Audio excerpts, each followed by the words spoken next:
Hey guys, Matt here, host of the Revel Brewing Show, and I just want to give a quick shout out to everyone who's been listening and watching the show so far. We've really enjoyed your support, and we hope that you've been enjoying this as much as we've been enjoying making it for you. And on the show today, we've got a regular guest of the show, friend of the show, Steve Henderson from Rockstar Brewer. How you going, Matt? Good, mate. Thanks for coming on again. Good to be here again. It's good. Happy birthday as well for Thank the weekend. you very much. Yes. I gave myself a beard. It's good. Yeah, very good. Join the club, mate. It's nice to have you. Well, I'm actually president of the Matt Fay fan club, so you got to own that role, I think. Yeah, you got to join the Facebook page and everything like that. And I love it, mate. Got Matty Cuthbert, the People's Brewer, on as well. Good to be back, as always. Awesome to have you, Matty. Appreciate it. And got a new guest to the show, Duncan Livingstone. It's good to have you on here, mate. Thanks for coming. Matt. Oh, no problem.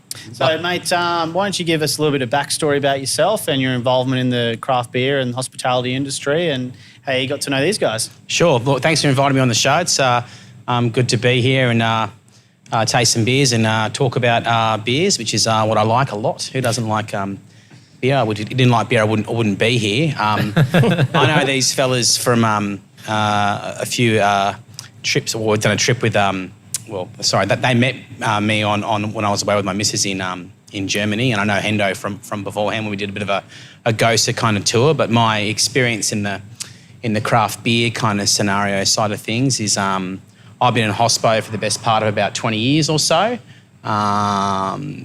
working originally in Sydney and a few places overseas, mainly Scotland. I arrived in Brisbane about 6 years ago, and I was rightly or wrongly employed by Jill from the Mill as my first bar job in Brisbane. Big shout out to Jill. Thanks, Jill. You're a legend. I think she asked me to give a plug to the Woods in Mitchelton as well. Everyone go there, please. So, get out there. Get out there. It's good. But anyway, so I started my craft experience, I suppose, primarily at the Mill, but before then I did a bit of a tour around the States. And I was working in a few bars in Sydney, mainly my first bar was a bit of a pokey den, where I did 24-hour late shifts or whatever to some degree, and then I worked at a cocktail bar and then an Irish bar in the Surrey Hills, so a bit of a mixed bag of things to do. And when I came here, the craft beer scene was really just taken off about 2013, 2014.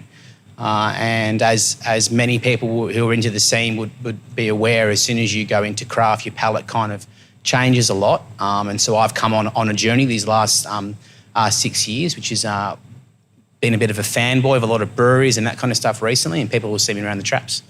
But yeah, that's where I'm from and why I'm here, basically. Matt and I met each other more recently when I was in Germany with my partner, and he was on his honeymoon, which Hendo decided to join on as well with Matt. And we met each other in Leipzig, where I showed him around the traps of my partner's hometown, and we had a bit of a GOSA kind of tour around that town, which is where it's from. Yeah, and I think we did hear a little bit about that last time you were here and that whole tour there. So hopefully everyone's caught those episodes. Absolutely, it was good to connect the dots. Yeah, there you go. Yeah. It's all circular. It was quite fascinating to tour Leipzig and go to the different GOSA houses. Even though I was a little bit dusty after 4 days in Munich at Oktoberfest, still thoroughly enjoyed going to check out the scene in Leipzig and how the GOSA has sort of become a tradition in that part of Germany. Absolutely.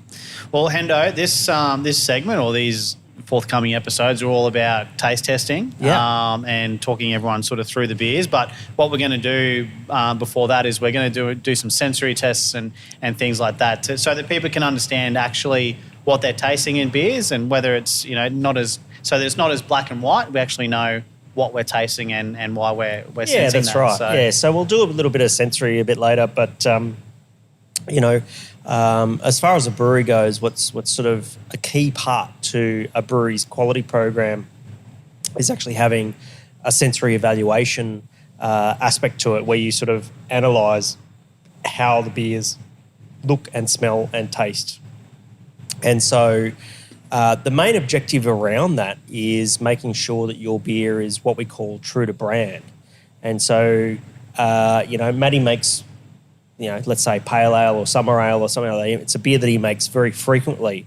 And it would be very easy for him to deviate and turn it into something that it's eventually not. But what is, Revel Pale Ale supposed to be in the first place? And what any good brewery does is they write a true to brand description of what Revel Pale Ale looks and smells and tastes like, so that becomes the gold standard about what the beer is supposed to be. And it actually comes down to what the consumer expectation of Revel Pale Ale is supposed to be, right?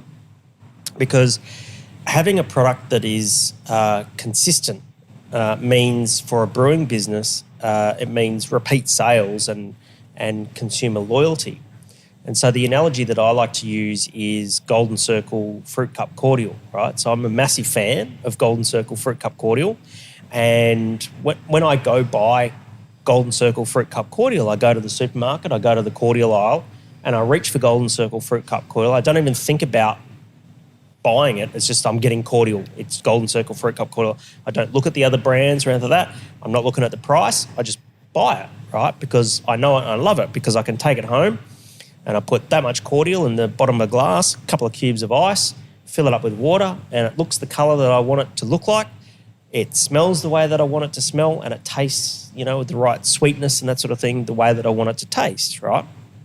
And so Golden Circle have done an amazing job in making me, the consumer, a very loyal customer. We built this trust bond, right, where I trust Golden Circle to make their Fruit Cup Cordial in a consistent way every single time. And so what can happen with beer is that, there's a lot of different ingredients and processes and seasonal variations in raw materials like hops and that sort of thing. But the challenge for a brewer is making sure that their product is consistently the same as best as you can.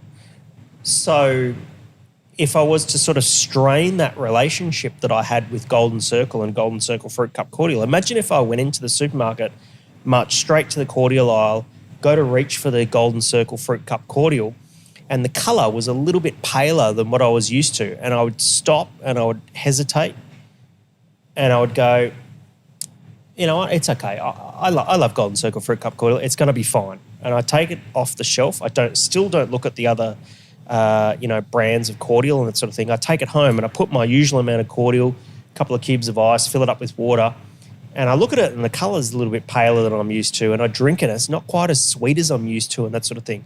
And so that trust bond that I have with Golden Circle Fruit Cup Cordial, it starts to become strained, right? But you still remain loyal to the brand, because the next time I go and buy cordial, I'm into the supermarket, I'm straight to the cordial aisle, and I'll go and buy it again. But imagine what would happen if I went to the cordial aisle of the supermarket and Golden Circle Fruit Cup Cordial was blue.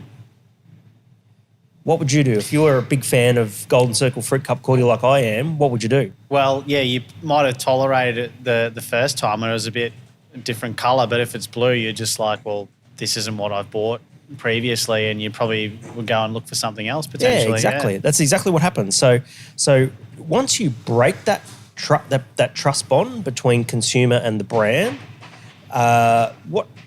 basically what happens is, when I normally go and blindly just buy Golden Circle Fruit Cup Cordial, I can replace Golden Circle Fruit Cup Cordial with Revel Pale Ale, for instance, right?